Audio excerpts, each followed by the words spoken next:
ఎంత భయంకరమైన సినిమాలు. సినిమా ఆరంభంలో దేవుణ్ణి చూపిస్తారు, నిర్మాత దండం పెడతాడు. సినిమా ముగింపు వచ్చేసరికి వాడి చేతిలో ఉన్న గొడ్డలతో, కత్తితో, కర్రతో, తుపాకీతో పెట్టెలు కాల్చినట్టుగా మనుషులందరినీ కాల్చితే అప్పుడు చూపిస్తాడు ది ఎండ్. ఆహా, ఎంత మంచి సినిమా! యువకుల రక్తాన్ని వేడెక్కించి గుడ్డలిప్పి నాట్యం చేయించిన ఆడవాళ్ల బ్రతుకులు ఆ తెరల మీద చూసిన ఈ రోజు యువత ఎటుపోతుందో. ఏ తల్లిదండ్రులైనా పిల్లలను ఆ సినిమాలకు పంపకుండా ఆపగలుగుతున్నారా? లేదు.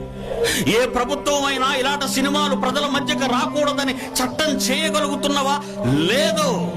ఈ రోజు రాజకీయ నాయకులే సినిమా యాక్టర్ల చుట్టూ తిరుగుతున్నారు. ఏలికలు వాళ్లే, దొంగలు వాళ్లే, బూతులు వాళ్లే, అశ్లీలము అంతా వాళ్ళదే, అశ్లీలము అంతా వాళ్ళదే.